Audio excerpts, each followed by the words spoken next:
여러분, 지금 코로나19가 1차에 거쳐서 2차 확산을 하면서 말입니다. 9월 달에는 엄청난 소비 충격을 받았습니다. 매출액이 뚝뚝뚝뚝 하고 떨어진다고 이야기할 정도로 상당히 좋지 않았습니다. 당장 카드로 결제한 것을 보면요, 음식 숙박, 그러니까 식당 가서 결제한 금액은 9월 첫째 주에는 마이너스 28.4%입니다. 둘째 주도 25.3%고요. 셋째 주부터는 조금 나아집니다. 마이너스 13.5%고요. 넷째 주도 마이너스 13.4%입니다. 그리고 다섯째 주는 마이너스 7.4%. 좀 줄어들기는 하지만 그렇다고 하더라도 이게 명절이라는 10월 명절이라는 특수성이 있었다. 이것도 또 감안을 해줘야 합니다. 어쨌든 음식으로 카드로 음식을 결제하는 금액은 굉장히 많이 떨어졌다 이렇게 보이고요. 숙박도 마찬가지입니다. 숙박도 9월 첫째 주가 마이너스 28.5%입니다. 그런데 이게 명절하고 상관이 없는 것 같아요. 둘째 주는 마이너스 33.7%고요. 셋째 주도 마이너스 24.3%, 넷째 주는 마이너스 29.2%고요. 다섯째 주는 마이너스 21.9%입니다. 이게 식당이나 숙박이나 여기가 바닥 경기잖아요. 사실 바닥 경기가 지금 형편없다는 뜻이에요. 9월 달까지는요. 9월 달까지는 형편없다는 뜻이에요. 이렇게 되면 결국은 7, 8, 9가 3분기잖아요. 결국 3분기도 경제성장률 전망치가 마이너스로 가는 것 아니냐. 이렇게 해석이 가능해집니다. 그렇게 되면 1분기도 마이너스, 2분기도 마이너스, 3분기도 마이너스가 된다고 하면요, 이게 올해 우리의 경제 성장률은 결국 제가 말씀드린 대로 L자형으로 갈 수밖에 없습니다. L자형으로. 이건 무조건 L자형으로 갈 수밖에 없어요. 하반기에 아무리 밀어낸다고 하더라도 한계가 있을 거라고 봅니다. 여기에다가 만약에 코로나19가 다시 재발한다면 하반기 특히 4분기도 만만치가 않습니다. 그렇게 되면 올해 최악으로 갈 수도 있어요. 최악으로. 한국경제연구원이 이야기하기를 뭐라고 했습니까? 올해 다시 한번 코로나19가 재발을 하면 마이너스 5.5%까지 떨어질 수도 있다. 이런 경고까지 나왔습니다. 마이너스 5.5%면요 역대급입니다. 우리가 IMF 때도 그때가 역대 최악의 경제위기라고 했었는데 그 당시가 마이너스 5.1%였거든요. 그러면 올해가 마이너스 5.5%까지 간다는 그런 경고문까지 나오기 시작한 겁니다. 그래서 정부도 지금 굉장히 난감해요. 일단 2차 긴급재난지원금을 뿌렸습니다. 2차 긴급재난지원금을. 그렇다고 하더라도 아직까지 이게 만만치가 않습니다. 그래서 또 뿌려야 되겠다. 재정보다는 지금 올해 경제성장률 전망이 더 중요한 거예요. 워낙 많이 떨어지니까 일단 또 돈을 풀겠다 이렇게 예상을 했는데 일자리 예산을 들여다보니까 일자리 예산 하나도 없어요. 일자리 예산이 거의 소진돼 가고 있습니다. 소진돼 가고 있어요. 그렇다고 해서 이게 바닥 경기를 올리지 않으면 지금 4분기 자체가 굉장히 위험해지니까, 그렇다고 2차 긴급재난지원금을 뿌렸는데 지금 또 뿌리고 있고 이거 가지고는 지금 소비가 안 회복되는 것 같거든요. 앞서 제가 말씀드린 대로 식당이나 숙박, 모텔 이런 데 어떤 소비가 많이 일어났어야 되는데 이쪽이 안 일어났단 말이에요. 1차 재난지원금 때는 돈을 뿌리자마자 5월 초에 뿌리자마자 5월 중순부터 5월 초 바로부터 실제 바닥 경기가 살아났어요. 어느 정도까지. 깜짝 효과라고 제가 이야기했잖아요.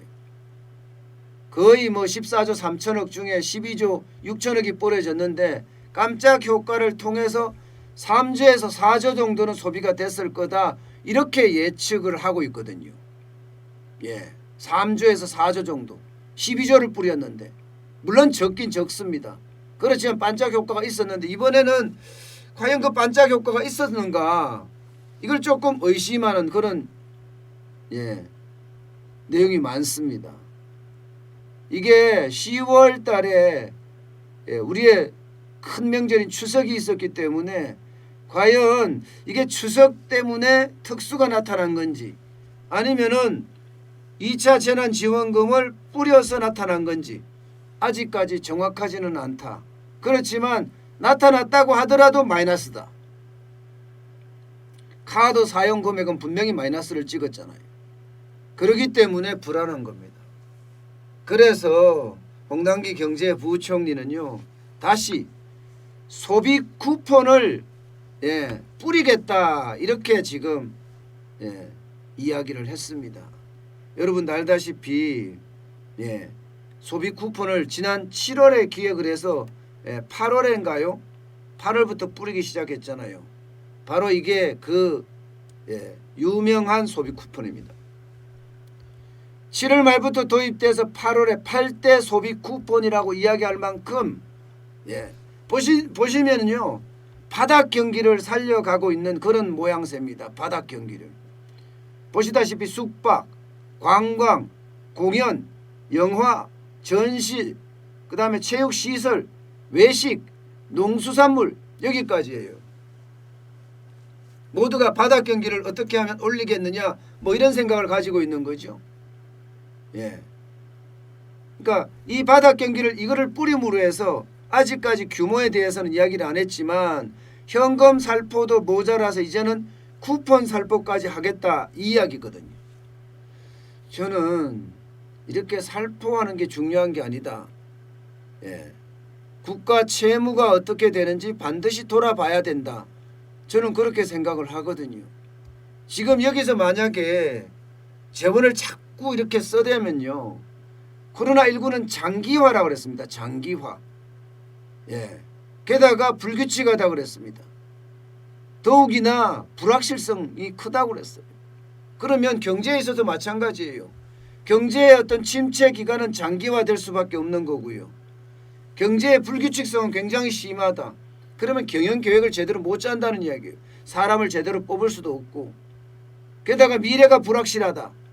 치료제나 백신이 개발돼야 되는데 이 부분이 지금 마음대로 안 되니까 오히려 경제의 불확실성은 점점 커지고 있습니다. 그러면 지금 돈을 뿌려야 할 때는요. 저는 이렇게 바닥 경기를 진작시키는 방법도 이미 긴급재난지원금으로 많이 뿌리고 있으니 차라리 이거보다가 말입니다. 차라리 이거보다가 기업 규제를 완화해 주는 거예요. 기업 규제를. 기업이 팡팡 돌아가게끔 만들어주고 또 우리의 경쟁력이 뭐예요? 수출이 중심이잖아요. 그러면 수출을 어떻게 많이 할 것인가 그런 방법을 찾아내는 게 더 옳은 방법이라는 거예요. 장기적이면서 장기적이면서 불규칙성도 어느 정도 해소를 할 수 있고요. 또 이 불확실성에 대한 것도 많이 해소를 할 수 있는 게 이거거든요. 대한민국의 경쟁력은 수출에 있습니다.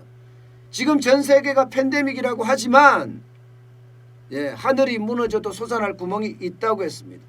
그러면 정부가 주체적으로 나서서 진짜 이 부분은 뭐 코트라도 있고 뭐 외교부도 있고 다 있잖아요. 그러면 전 세계에다가 어떻게 수출할 것인가 그 고민을 하는 게 아주 좋은 방법인데 안타깝다. 저는 안타깝다가 봅니다. 현금 살포에 있어서 쿠폰 살포까지 한다. 이게 오히려 경제에서는 독이 되지 않을까 저는 그런 생각도 하거든요. 왜냐고요? 자, 이 쿠폰 살포를 할 때 보자고요. 그때가 7월 말에서 8월 초순이에요. 아마 여러분도 기억나실 거예요. 식당에다가 음식을 시켜서 먹으면 10,000원을 할인해 줘. 3번 시키면 10,000원 할인해 준다. 여행을 가면 여행 숙박권에 대한 할인을 해준다. 뭐 30,000원씩 할인해 주기도 하고요. 그 다음에 항공권에 거기 가서 식사를 해도 마찬가지로 할인을 해준다. 뭐 이런 거 많이 들어보셨잖아요. 그러는 바람에 많은 사람들이 사실 밖으로 몰려 나왔어요. 정부가 쿠폰 행사까지 한다고 하니까 이제는 코로나19가 다 죽었나 보다. 이제는 끝났나 보다. 그렇게 안심하기 시작했단 말입니다. 그러면서 8월 중순에 이게 코로나가 확 번진 거거든. 코로나가 확 번진 거거든요. 저는 그 코로나가 확 번지면서 사실상 우리 경제에는 더 충격을 줬거든요. 그래서 지금 이 쿠폰 너무 빨리 지금 손을 대는 것 아니냐 이런 생각이 지금 점점 듭니다. 어제 0시부로야 50명 미만으로 코로나 신규 확진자가 떨어졌지만 그제는 110명이었거든요. 110명. 오늘은 뭐 주말이니까 떨어지겠죠. 내일도 떨어지고 모레도 떨어지겠지만 이게 한꺼번에 또 어디서 폭발할지 모르는 그런 상황인데 다시 소비 쿠폰을 뿌리겠다? 이것은요 오히려 너무 시기상조인 감도 있고 또한 방법이 잘못됐다고 저는 생각을 해요. 방법이 잘못됐다. 소비 쿠폰을 뿌릴 것이 아니라 친기업적인 정책을 쓰고 기업들이 수출의 진력을 다할 수 있게끔 뒤에서 백업을 해주는 밀어주는 그런 부분으로 가야 되는데 참 안타깝습니다. 지금 이대로 계속 가잖아요. 여러분. 지금 우리 경제는 굉장히 어려움에 봉착할 수도 있습니다. 보세요. 이게 제가 가장 심각한 내용이라고 보는데 10월은 좀 소비자 심리 지수가 좀 좋아지겠죠. 그러나 9월까지 보면 79.4예요. 79.4. 100이 기준선인데 100이 기준선인데 한참 미칩니다. 소비가 안 일어난다는 것은 내수가 진작이 안 된다는 거예요. 지금 소비 쿠폰을 뿌리는 것도 내수가 진작이 안 되기 때문에 뿌리는 건데 이런 부분은요. 내수가 진작이 안 되는 부분은 지금 돈을 뿌리고 쿠폰을 뿌린다고 해서 내수 진작되지 않습니다. 뿌릴 사람한테 제대로 뿌려야 되고요. 게다가 정부의 정책에 대한 신뢰성 회복하는 것도 굉장히 중요한 이슈 중에 하나입니다. 정부 정책을 다 안 믿잖아요. 정부 정책을 믿는 사람이 얼마나 됩니까? 정부 정책이 부동산만 보더라도 정책만 내놓으면 거꾸로 가잖아요. 거꾸로. 그죠? 부동산 정책을 내놓으면 현장에서 먹혀야 되는데 먹히지 않는다는 거예요. 오히려 부동산 정책을 내놓으면 집값이 오히려 뜁니다. 집값이 떨어지라고 부동산 정책을 내놓는데 오히려 뛴다니까요. 이게 현실이에요. 지금.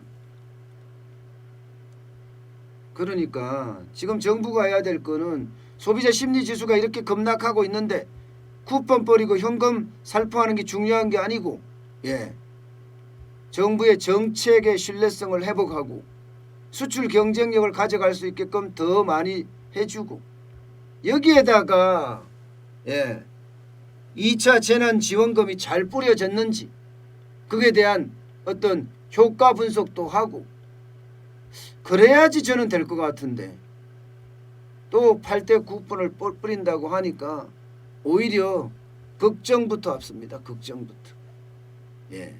다시 한번 코로나의 또 한 번의 위기가 올까봐 말입니다. 어쨌든 뭐 정부의 어떤 친기업 정책이나 이런 게 가장 필요한 시점이긴 하지만 오히려 그런 데 대한 이야기는 전혀 안 나오고 현금 살포나 쿠폰 살포에 대한 이야기 재정을 갉아먹는 이야기만 점점 나오니까 솔직히 좀 안타깝습니다.